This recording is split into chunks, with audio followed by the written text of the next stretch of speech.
Hello again, ladies and gentlemen. Saka here with another episode of NASCAR Racing 2003 season, the 2000 mod, and we are at Atlanta Motor Speedway. And to my rear, a few rows back, is Brandon in that 28 Texaco Haviland car. I am continuing the season here in the number 1 Pennzoil Chevy, originally driven by Steve Park. Atlanta is going to be fast and it's going to be slick. And tire wear is going to be a big issue, as Atlanta usually is. We're starting right behind Jeff Burton there in the 99 Exide Ford, getting ready to go green, hoping for a clean start here. And pace car is in. Green, green, green. Green flag is in the air and we are racing. Luckily, we don't have to worry about the pack. We just have to worry about not hitting anyone and finishing the race, keeping it clean. Looks like Ryan Newman is down there on the bottom looking to the inside. The first pack here is trying to break away, but good thing about Atlanta is it's a multiple groove racetrack. You can really carry a lot of speed on the high line or cut the corner to the bottom. The middle of the road seems to be about where the car is handling the best for me anyway. I'm running the stock Jasper setup. We've got a good run here, tucking behind Terry Labonte in that 5 Kellogg Chevy for Hendrick Motorsports, and just sort of biding our time. Looks like last week's winner, Tony Stewart, is running in the top 10. If we get a different winner this week, then that person will be in the chase for sure. Well, I wouldn't say for sure. We may have 16 different winners throughout the course of the 26 races, but that is an awesome win percentage that we have to try to duplicate. Really hard to get drive off, and the tires should start falling off here quickly. We've got 15 laps until we pit. Now, it's a 33 lap race, so we might try to make this on one stop. I don't know what the AI is going to do, so we'll just play it by ear as best we can. All right, they're starting to single file out now, and it still looks like, or is that Brandon right there in my mirror? Well, good to see Brandon made his way up from, I believe, a 19th place qualifying effort. So we have to pick and choose our battles here. Looks like the high line is going to be the way to go. I'll follow Terry Labonte around the outside here around Jeff Burton, see if we can get a good run. Now this car set here was in NASCAR Racing 3, and that's some good memories. Or, excuse me, NASCAR Racing 4 even, yeah, for the 2000 series, and it was this Exide car that was actually on the cover. So Jeff Burton needs a good run here. The first two cars are in a breakaway. We might be able to catch those guys. They are wicked fast for sure. All right, I believe we've got a run here. Let's try to go down to the bottom here. Terry Labonte sort of hogging up the low line, but we will get under Jeff Burton finally. Yep, Terry Labonte's slow in the middle. We're drifting up. Don't hit the 99. I got to roll out. Brandon will take the bottom, and I'll give him plenty of room, and he will keep that hole open for Jeff Burton for me, and I'll just try to follow him through. Looks like his car is working on the high line as well. Here we go. Now we've got a good run down the back straightaway. We've cleared Jeff Burton, and let's set our sights on the 28 and the 5. Pit stops are probably 10 laps away or so. In Atlanta, those are going to click by very quickly at about 30 seconds a lap. So in about 5 minutes, we're going to see pit stops.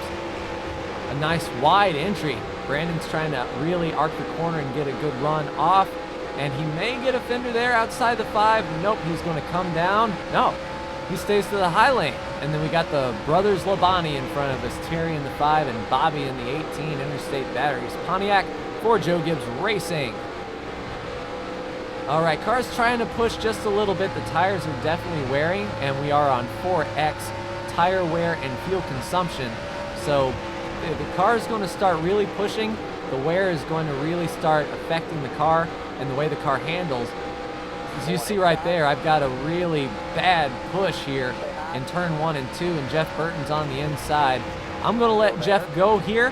Doesn't look like anyone is behind me, and I want to pace myself and not put myself in a bad position. So if Jeff Burton is faster, then by all means, Jeff, go get him. All right, we'll pick our line here. All right, let's, oh wow, Jeff Burton. Oh, geez, I had to save it there. Holy crap, Jeff Burton really slowed down in that corner. And while it didn't affect him much, it really affected us, and I don't like that. Let's try to get back. Let's run a clean lap or so. One good thing about not being behind a car is we don't have that arrow push, and we should be able to make our way forward. Yeah, we've gained on him a little bit there on the exit of turn 4. And into turn 1, yeah, we're going to catch him here. Let's try to make this middle groove work. And with them going too wide in front of us, it's almost like a rolling roadblock. When you run too wide in Atlanta, you take away each other's lines, and there's really no good drive off. We have Mark Martin up there and Rusty Wallace in that number 2 Miller Lite Ford hanging up the bottom, so we can make good use of this and roll this top as long as Mark Martin gets clear. Mark may be able to squeeze in here. Ooh, I drove it in a little bit too aggressively there. I'll run the high lane. It feels pretty stable up here, and we should get some good drive off, but wow, almost 3 wide there. Terry Labonte tries to stick his nose in the middle. I'm going to roll out of this situation. Mark Martin does indeed get clear, so Brandon's got free, clear racetrack in front of him on the high groove there. Yeah, he's motoring it. And we're actually catching the cars in front of us, even though we're running too wide. That pack seems to be catching. We got 2 cars up there leading, and then another 2 cars, yeah, 2 cars in the middle. So it's almost a 4-car breakaway. We need pit stops to really rein us in, and we're sort of stuck here in traffic. Looks like Brandon's got clear, so he'll work on Rusty Wallace, and I will work on Terry Labonte. All right, we're clear there, right behind Bobby. Let's see if we can push Bobby Labonte past this 99. I can't, there we go. Jeff Burton sort of slips up on the bottom. I'll take the high groove here.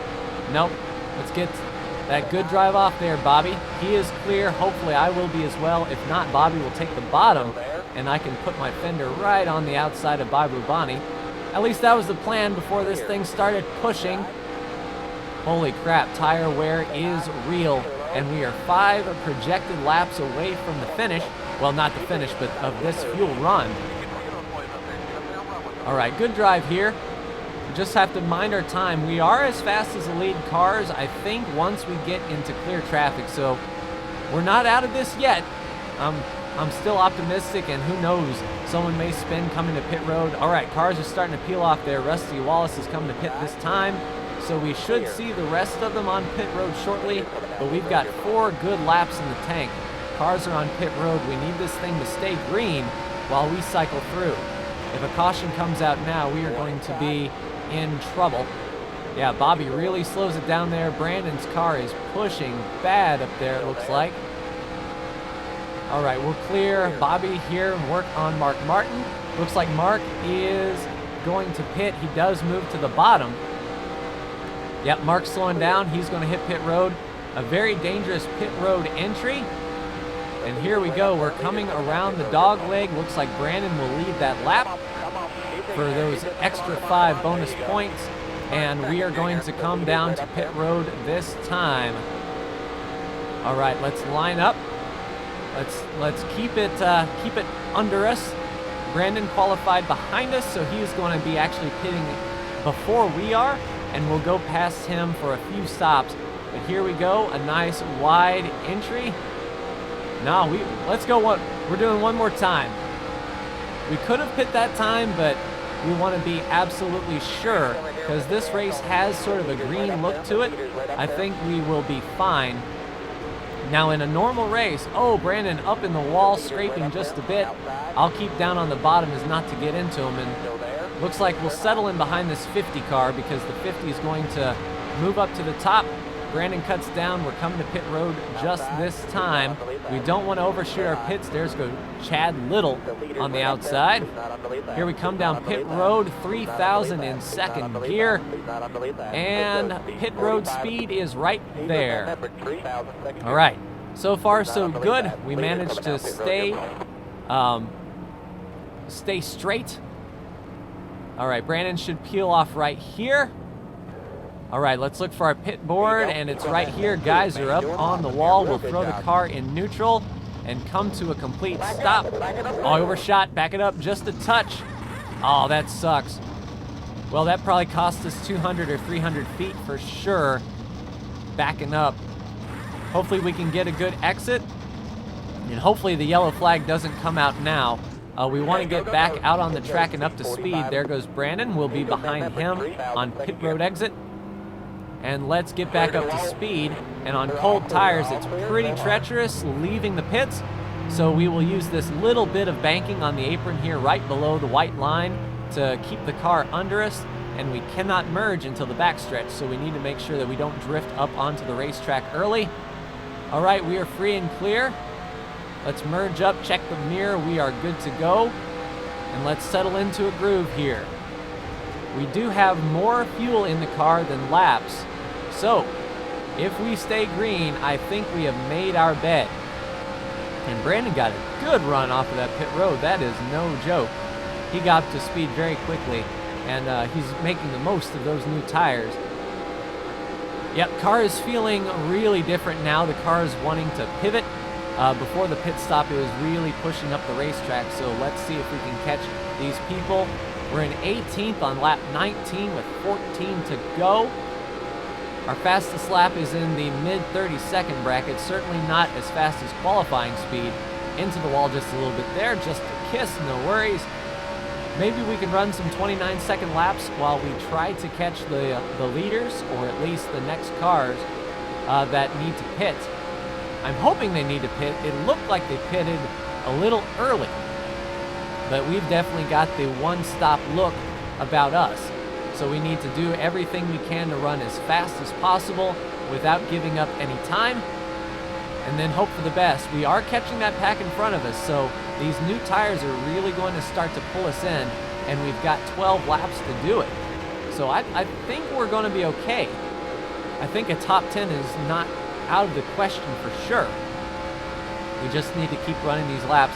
We'll see what kind of time I get on this particular lap here. Don't see anyone out of the windshield yet, hoping that changes. Get a good run off of 4, and yeah, those cars are getting bigger in the windshield, and that's what I want to see. That lap right there is the fastest I've run this race, with a 29-second lap. So as long as we can click off a few of those while I have clean air, then we should be good. And especially if these cars are going too wide like they're looking right now. Yeah, Brandon's already caught up to that tail. We can see him out of the windshield now. Looks like we're catching them a couple seconds per lap. So 3 or 4 laps, we will pass these people, and we're not even at 10 to go yet. We were a little slower on that lap, but not by much. We just have to be consistent here and run faster. And yeah, these guys are going too wide. That's the best thing that they can do for us, for sure. As long as they stay too wide, we'll catch them. Yeah, we're really hauling the mail now. And then if we get lucky, there'll be some lap cars that can help us. All right, good run here. Let's see if we can pick and choose here where we can go. Looks like Bill Elliott up there on the top and Ryan Newman right here. Yeah, we can get the good run here. Let's peek to the outside of Bill. Ow, into the wall just a bit, but we do have a fender there. Tell you, Bill Elliott was not cutting us any slack there. Let's see if we can get around him here, and we clear him. Set our sights on, is that Mike Skinner up there? Yeah, that's old Mike Skinner. All right, middle groove seems to be faster here. Yeah, good run. We can pass old Mike here down the back straightaway. Let's get to his inside here. I don't believe he's trying to come to pit road. It's a little bit too early for those guys to pit, but we're faster. All right, here we come.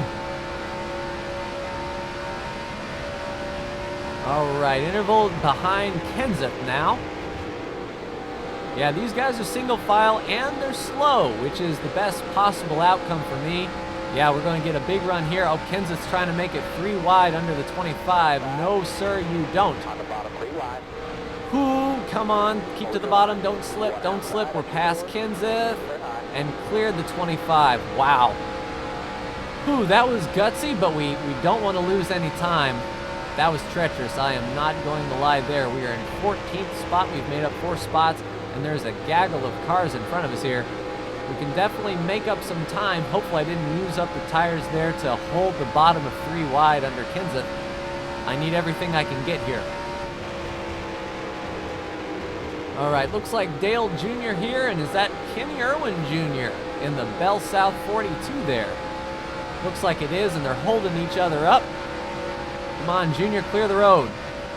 We'll get under Dale Jr. here well before the corner, and I believe we'll clear him in. Yes, we will.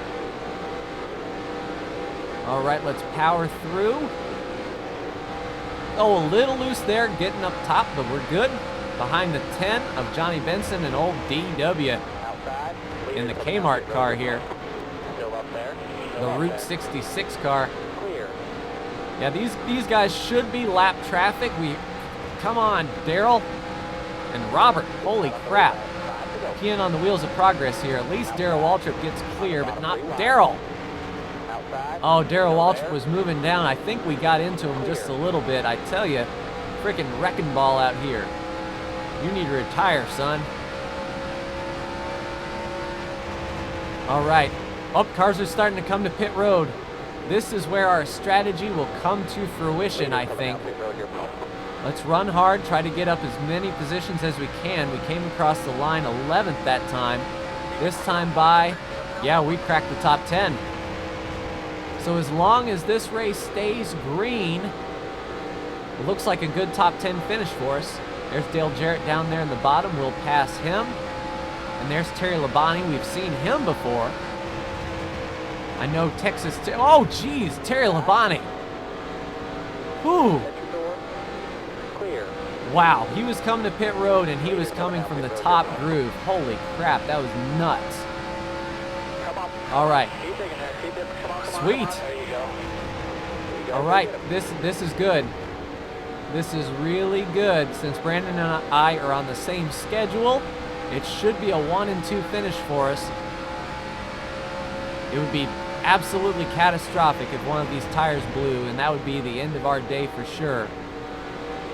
But there he is. We've caught him a bit. Oh, car's pushing. Ow, scraped the wall just a touch. The tires have definitely given up. I hope we've cleared enough space that we can run sort of conservative on these tires, not slip up. We're past Bobby Labonte now. There's Mark. Yep, we're putting these guys and Tony a lap down. There's Ward Burton. I'm going to let Dale Jarrett go by. He's back on my lap, but shoot. He's not for position. I don't care. We've got big picture racing to do here. All right, coming to the white flag. 1 lap to go. We're running second. If Brandon slips up, we can get him. But I'm pretty happy with the second place run considering, and I definitely don't have the car to be making any big moves here. Oh, geez, Kyle Petty up there blocking the top. I may have had a run on Ward there, but it really didn't matter. Brandon was the car to get, and he's already in the middle of turn 4. He's going to come off the corner and win the race, and we are going to come in second this week here at Atlanta. Whew. A good points day for us. Out, for sure. Whew. Okay. That took some driving. I am not going to lie. Those tires were completely shot at the end of the race, and we needed this race to stay green for this strategy to work. Had a yellow flag come out, we would have been on old tires, and new tires would have been right behind us, and if we pitted, we would have been screwed. So everything came up Millhouse. Yeah, the tire wear was completely shot. Our front tires were half worn out. They weren't in the red though, and we were 1 lap to the good on fuel. So essentially, I think we called the perfect race. We couldn't have done any better given the circumstances, and pretty positive feelings coming considering how Daytona was sort of a slugfest. Oh, and I'm glad the race is over. This thing is chugging awful. Yeah, we're getting some graphical glitches there. I'm going to just get out of the car and call it a race. But yeah, we came in second, and Dale Earnhardt was the only other car who finished on the lead lap. And there's the winner. The Texaco Haviland car, driven by Brandon. He will be in the chase. And wow. Pretty exciting stuff. I'm pretty happy with that for sure. But let's take a look at the standings as it stands. So looking at the standings now, Tony Stewart is still on top with his 1 win. Brandon has cemented his chances at the chase in a second place run here. Jeff Gordon is the points leader without a win, 5 over Earnhardt. And there I am sitting in 7th. But that is your chase outlook leaving Atlanta. Coming up, we've got Las Vegas, Nevada. So I will see you in the desert. Thank you so much for tuning in. Like, share, and subscribe if you are so bold. And I will see you next week for Las Vegas. Take care.